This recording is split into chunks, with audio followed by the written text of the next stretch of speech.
Good evening, everyone. I'm Christy Casciano. And I'm Rod Wood. They are so popular with professional landscapers around the world that Ferris Lawn Mowers in Madison County had to expand. So they've just opened a new spot down the road in neighboring Oneida County. Tonight, News Channel 9's Jeff Kulikowski brings us an update on this company we first profiled nearly 3 years ago in a new segment, Made in Central New York Then and Now. Seems like anytime you're outside these days, if it's not raining, you'll hear the familiar purr of a lawnmower. And if you cut grass for a living, there's a good bet you're operating a Ferris brand.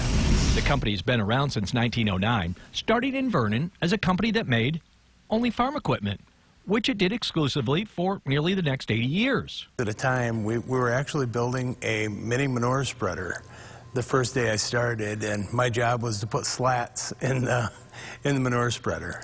Dairy farming had some hard times in the early 80s, so Dave Ferris decided he wanted to diversify the business. So Ferris decided to dip its toe into the lawnmower market in 1986. Phil Wenzel, then a 14-year employee with the company, was picked to head up that division. It was a very tough transition. It was like, who are you, and what's the red lawnmower you have?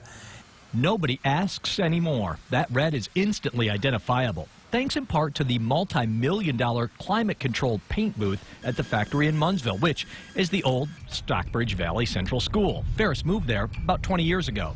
I like to say that our products are a reflection of the people that build them. Just so happens there's a lot more of them these days since our first visit nearly 3 years ago. And that's not the only growth.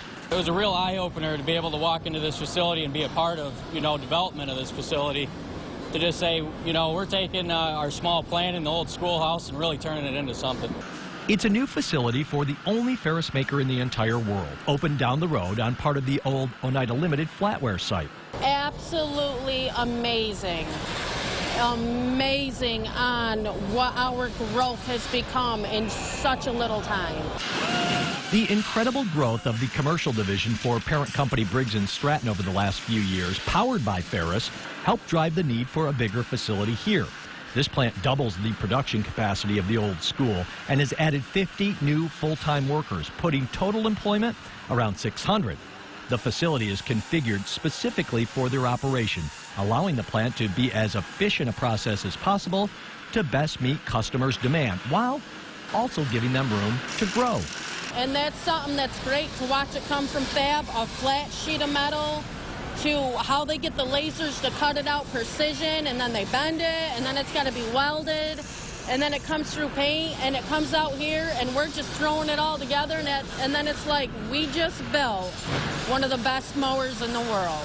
One of the really nice things about the move to this new facility is at the old school they were doing basically 1.5 lines. Now here they've got 1, 2, 3 full lines and a 4th line for some of their smaller units.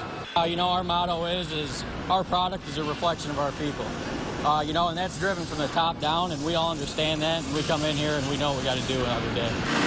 Each machine getting a full check and calibration before they're sent out the door to lawns all across the globe. Wooden crates means the mowers are headed to places like Europe and Australia, a busy market for them now as they head into summer down under.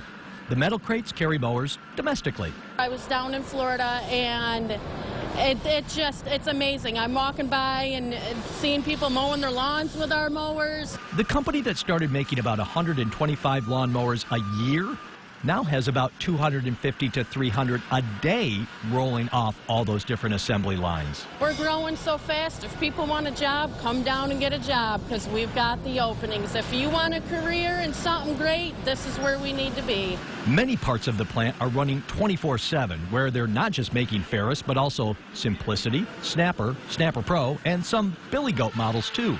It's just proud. It's our small community coming together to build the product. And it feels great at the end of the day to know that we are building such high-quality machinery. And those mowers are still made in Central New York. Jeff Kulikowski, News Channel 9. That is indeed worker pride there. Despite all the hires they've already made at the Briggs & Stratton plant in Sherrill, they still have lots of openings there. Yeah, so if you want to be a part of that